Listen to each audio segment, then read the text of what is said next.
प्रथम प्रश्न है यूरोपीय माने समयर डैश गति को विश्वास करती।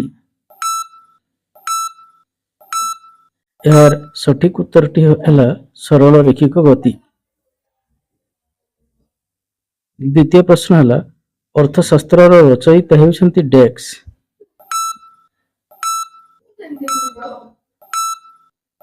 यार सठिक उत्तर है कौटिल्य। तृतीय प्रश्न है पंचतंत्र पुस्तकर रचयिता होती डैक्स।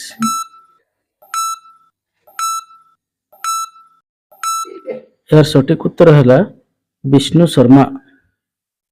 परवर्ती प्रश्न भारत वर्ष डैक्स द्वीप पुराण रे वर्णित होईची।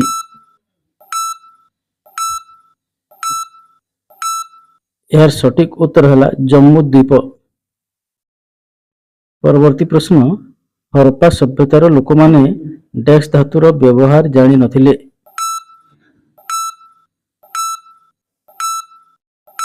यार सठिक उत्तर है लोहा। परवर्ती प्रश्न गोदावरी नदीर उत्पत्ति स्थल होउची डैक्स।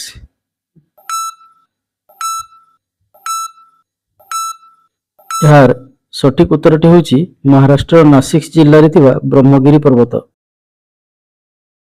परवर्ती प्रश्न भारतर एशियाटिक सोसाइटी डैक्स मसीह गठित होइतिला। यार सठिक उत्तरटी होउची 1984 मसीह। परवर्ती प्रश्न तेहकिक इ हिंद पुस्तकर रचयिता होइछंती डैक्स।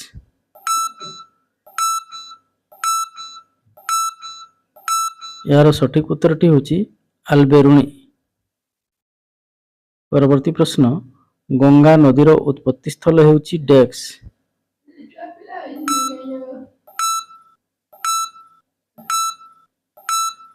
यार सठिक उत्तरटी होउची हिमालयर गोमुख।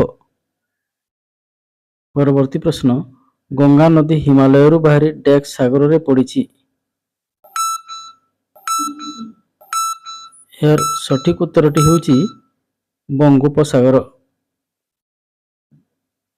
परवर्ती प्रश्न पुरातन प्रस्तर युग बा पैलियोलिथिक एज डैश टी सोपान रे विभक्त। यार सठिक उत्तरटी होउची तीनोटी सोपान निम्न पुरातन प्रस्तर मध्य पुरातन प्रस्तर एवं उच्च पुरातन प्रस्तर। परवर्ती प्रश्न स्वान संस्कृति डैक्स नदी कूल रे गढ़ी उठिथिला।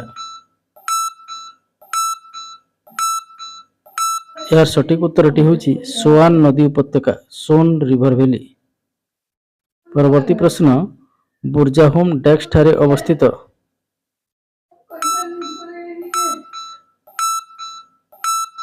यार सठिक उत्तरटी होउची महादेव पर्वतमाला काश्मीर उपत्यका श्रीनगर। परवर्ती प्रश्न आधुनिक मनुष्य होमो सापियंस सृष्टि डैक्स वर्ष पूर्वे होइतिला। यार सठिक उत्तर है 1,15,000 वर्ष पूर्वे प्रस्तर युग होइतिला। परवर्ती प्रश्न हुएनसांग डैक्स को शासन समय रे भारत परिभ्रमण रे आसीतिले। यार सठिक उत्तर है हर्षवर्धन को शासन समय रे।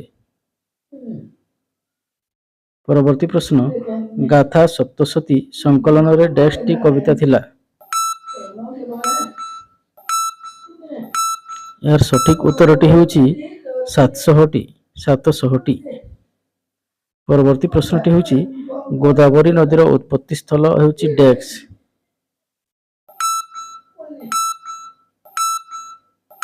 यार सठिक उत्तरटी होउची महाराष्ट्र नासिक। परवर्ती प्रश्नटी है डैक्स नदी को भारतर दक्षिण गंगा बोली कहा जाए।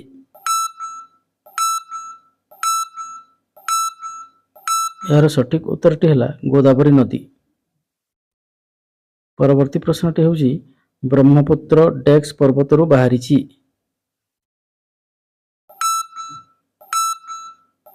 यार सठिक उत्तरटी है कैलाश पर्वत। परवर्ती प्रश्न ताप्ती नदीर उत्पत्ति स्थल होउची डैक्स।